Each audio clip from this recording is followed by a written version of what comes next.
El 8 de diciembre de 1829, la Sala de Representantes proclamó a Juan Manuel de Rosas gobernador de Buenos Aires, otorgándole las facultades extraordinarias y el título de restaurador de las leyes. Rosas llevó a cabo una administración provincial ordenada, recortó los gastos y aumentó los impuestos, superando lentamente el déficit fiscal heredado.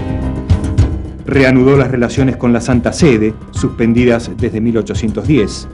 Fue el sector terrateniente el que sustentó el liderazgo rosista. La estructura social durante el periodo rosista estuvo basada en la tierra. La gran estancia era la que confería estatus y poder. Acompañaban a Rosas en el poder los grupos dominantes porteños, que no estaban dispuestos a compartir las rentas de la aduana con el resto de las provincias. Rosas gozaba de un gran predicamento entre sectores populares de Buenos Aires y de esta forma aparecía ante los terratenientes de la provincia como el único capaz de contener y encauzar las demandas de las clases bajas. En agosto de 1830, varias provincias del interior conforman la Liga Unitaria bajo el liderazgo del general Paz. En enero de 1831, Buenos Aires, Santa Fe y Entre Ríos firmaron el Pacto Federal, una alianza político-militar para terminar con los unitarios de Paz. Finalmente Paz será derrotado y capturado por López. Rosas, López y Quiroga dominaban la Confederación. Pero el restaurador demostró ser el más poderoso y continuó aislando a Buenos Aires de las otras provincias. En 1832, Rosas fue reelecto como gobernador de Buenos Aires. Exigió que se le renovaran las facultades extraordinarias. La Sala de Representantes se opuso y Rosas renunció. Fue electo el general Juan Ramón Balcarce, candidato del restaurador.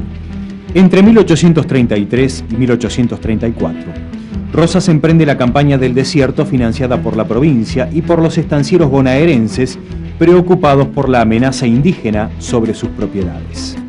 Rosas combinó durante la campaña la conciliación con la represión.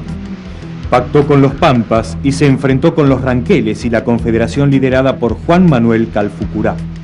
Según un informe que Rosas presentó al gobierno de Buenos Aires, a poco de comenzar la campaña, el saldo fue de 3.200 indios muertos, 1.200 prisioneros y se rescataron 1.000 cautivos blancos.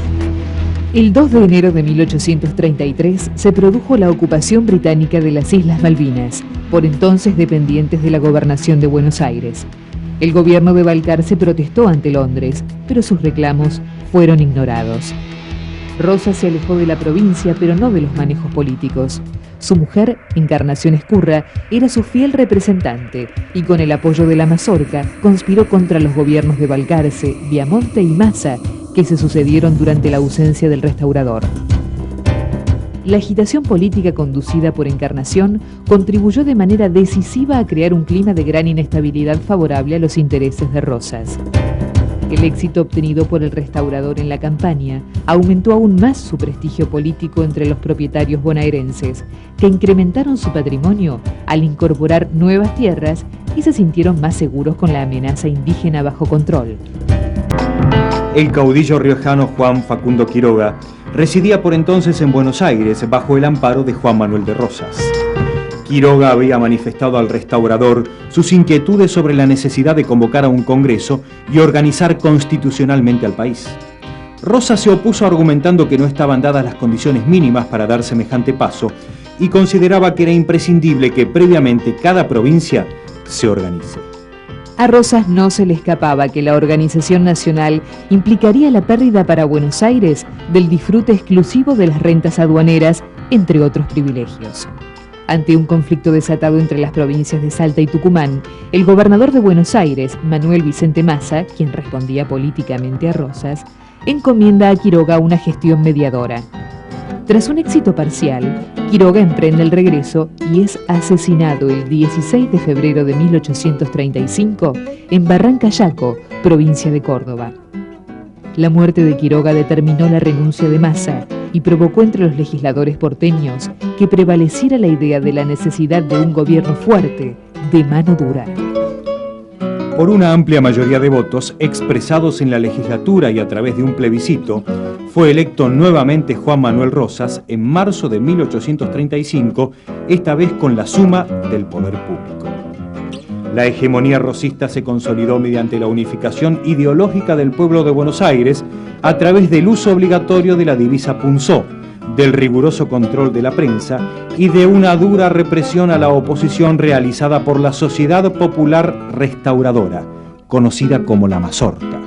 En 1835 Rosas sanciona la Ley de Aduanas, que protegía las materias primas y productos locales, prohibiendo en algunos casos y gravando con altos aranceles en otros el ingreso de la mercadería importada que pudiera perjudicar a la producción nacional. Todo producto argentino destinado al exterior debe pagar su tributo a Buenos Aires y todo producto extranjero destinado a cualquier parte del país debe pagar también a Buenos Aires. Mediante este procedimiento, Buenos Aires puede estimular cierta actividad económica del interior y boicotear otra, determinando qué mercadería extranjera y de qué países de procedencia podrá consumir el interior. Quedaban en manos de Buenos Aires las llaves para favorecer o empobrecer a determinados grupos sociales de las provincias. En esta segunda gobernación, Rosas favoreció la venta o el otorgamiento de las tierras públicas que pasaron a manos de los grandes ganaderos. Otorgó opción de compra de tierras a los arrendatarios de contratos de enfiteusis, facilitando así el acceso a la propiedad privada tanto al norte como al sur del río Salado. Rosas mantuvo durante gran parte de su mandato excelentes relaciones con los comerciantes británicos y su gobierno. Francia no había obtenido de Rosas un tratado comercial como el que Inglaterra había conseguido de Rivadavia. Los ciudadanos franceses no estaban exentos de hacer el servicio militar como los británicos. Rosas, además, había encarcelado a varios franceses acusados de espionaje.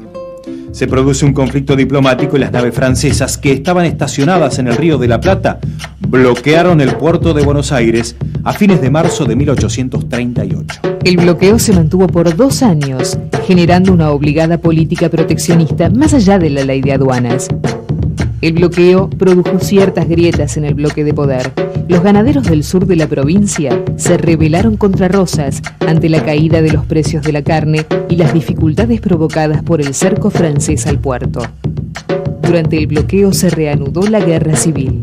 Lavalle, con el apoyo francés, invadió Entre Ríos y Santa Fe, pero fracasó en su intento de tomar Buenos Aires por carecer de los apoyos necesarios y debió marchar hacia el norte. En octubre de 1840, finalmente por Tratado Macó-Arana, Francia pone fin al bloqueo. El gobierno de Buenos Aires se comprometió a indemnizar a los ciudadanos franceses, les otorgó los mismos derechos que a los ingleses y decretó una amnistía. Concluido el conflicto con Francia, Rosas limitó la navegación de los ríos Paraná y Uruguay, bloqueó el puerto de Montevideo y ayudó a Oribe a invadir el Uruguay y a sitiar la capital en 1843. En 1845 el puerto de Buenos Aires fue bloqueado nuevamente, esta vez por una flota anglo-francesa. El objetivo común de ambas potencias era imponer la libre navegación de los ríos y poder comerciar sin trabas. A pesar de la heroica resistencia de Lucio Mansilla y sus fuerzas en la vuelta de Obligado, una flota extranjera rompió las cadenas colocadas de costa a costa y se adentró en el río Paraná. El bloqueo no solo afectaba a los intereses de los extranjeros, también perjudicaba a los estancieros del litoral que no podían navegar libremente por el río Paraná y debían comerciar sus productos por el puerto de Buenos Aires. Entre los afectados estaba Justo José de Urquiza, quien gobernaba la provincia de Entre Ríos desde 1841. Los ingleses levantaron el bloqueo en 1847, mientras que los franceses lo hicieron un año después. Pero recién en 1850 quedaron normalizadas las relaciones con ambas potencias. Los bloqueos impusieron sacrificios a los sectores populares, pero no tanto a los estancieros, financistas y grandes comerciantes. Estos grupos disponían de importantes reservas para sobrellevar los malos tiempos. Por otra parte, durante este periodo se restringe el sacrificio de animales de manera que al finalizar los bloqueos, las estancias se encuentran con su ganado multiplicado y listo para ser exportado. Año tras año, argumentando razones de salud, Rosas presentaba su renuncia a la conducción de las relaciones exteriores de la Confederación en la seguridad de que no le sería aceptada. En 1851, el gobernador de Entre Ríos emitió un decreto conocido como el Pronunciamiento de Urquiza, en el cual aceptaba la renuncia de Rosas y reasumía para Entre Ríos la conducción de las relaciones exteriores. El conflicto era en esencia económico. Entre Ríos venía reclamando la libre navegación de los ríos, necesaria para el florecimiento de su economía, lo que permitiría el intercambio de su producción con el exterior sin necesidad de pasar por Buenos Aires. Armado de alianzas internacionales, Urquiza decidió enfrentar al gobierno bonaerense. Rosas parecía no darle demasiada importancia a los preparativos militares de la oposición. Urquiza alistó a sus hombres en el Ejército Grande y avanzó sobre Buenos Aires, derrotando a Rosas en la batalla de Caseros, el 3 de febrero de 1852. Vencido, el gobernador de Buenos Aires se embarcó en un buque de guerra hacia Inglaterra, donde vivirá hasta su muerte. Urquiza era visto con recelo desde Buenos Aires. Se trataba, por cierto, de un representante del interior que, para colmo, osaba entrar a la ciudad con la divisa punzó. A su llegada, Urquiza buscó aliados políticos, pero las cosas habían cambiado. Rosistas y antirrosistas de Buenos Aires cambiaron de colores y se unieron para asegurar la unidad bonaerense frente a los avances del interior. Urquiza nombra a Vicente López y Planes como nuevo gobernador de la provincia de Buenos Aires.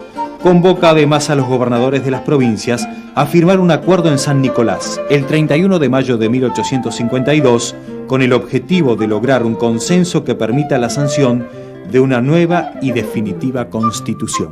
El nuevo intento integrador tenía bases en el liberalismo económico.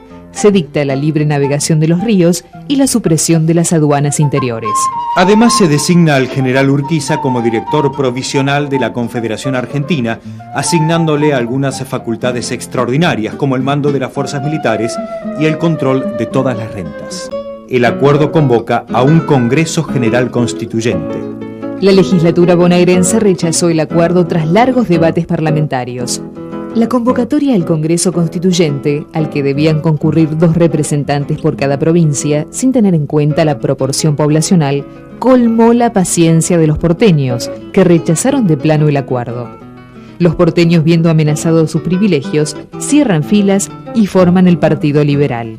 Aprovechando la ausencia de Urquiza, que asistía en Santa Fe a la inauguración del Congreso Constituyente, el 11 de septiembre de 1853, estalla una revolución en Buenos Aires. El movimiento reclama la renuncia del gobierno y la nulidad del Acuerdo de San Nicolás, al tiempo que proclama como gobernador al jefe del movimiento, Valentín Alsina.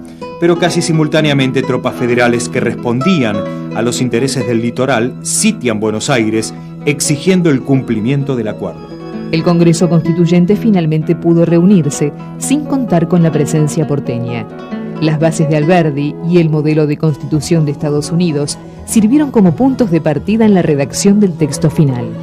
La Constitución consagra el sistema republicano, representativo y federal de gobierno. Sus páginas defienden las libertades individuales, crean un gobierno fuerte y garantizan la libre navegación de los ríos y la distribución de las rentas nacionales. Promulgada la Constitución Nacional, las clases dirigentes porteñas no pierden el tiempo y dictan otra Carta Magna para Buenos Aires. El texto evidencia un mayor distanciamiento de la Confederación, declarando la autonomía y la conformación de Buenos Aires como Estado independiente. La secesión era un hecho. Por un lado se constituyó la Confederación Argentina, una irregular amalgama de 13 provincias que respondían a un gobierno con capital en Paraná. Por el otro, el Estado de Buenos Aires con intereses definidos, una más sólida posición financiera y con una relativa unidad política. 2 proyectos, 2 capitales con intereses contrapuestos.